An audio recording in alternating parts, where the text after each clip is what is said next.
For banded monster taps, I want you to first ensure that your core is actively engaged. It might not seem that that's important, but it actually is. The other really important piece here is that you are maintaining external rotation. So as you are stepping side to side, your knees are turning out, but toes are straight ahead. For this duo, you'll need a hip sling. If you don't have access to a hip sling, you could still do all of these without any band at all, but the band does definitely intensify things. For the glute bridges, I want you to think of rolling your hips up and not overextending and putting it into the back. For the abductions, I want you to continuously press out into the band. Key things to focus on with this heel press is to make sure, one, that your core is super braced. So I like to exhale as I push my heel up towards the ceiling to make sure that I have no variance in my back.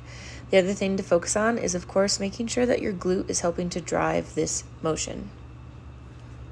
For this movement, I want you to focus on keeping your hips square and allowing the front knee or the front leg to have external rotation and really utilize that back leg's glute in order to start and initiate and follow through with a quick and sharp heel drive. Keep your core braced so that you don't put this into your back. For this movement, I want you to go into a sumo squat, which simply means that you're in a much wider stance than your normal squat position and the toes are most likely pointed out. As you're at the bottom of that squat, I want you to think about rising up an inch or two, then dropping back down to the full depth of the squat, and then standing all the way back up to the top.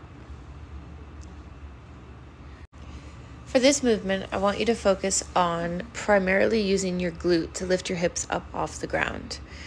If you need a little extra help, you can pull the raised leg closer towards your belly button. If you want to make it a little bit harder, you can put the leg closer towards the ground. For this movement, I want you to think of performing a lever. So from the crown of your head all the way down to your heel, maintaining a straight line, hinging as far as you can until you reach your limit, and then bending the standing leg in order to reach for the ground. If you can't touch the ground while maintaining a straight back, go ahead and grab a yoga block and bring the floor closer to you so you have a closer target. For this plyometric move, I want you to jump in the air and turn around halfway.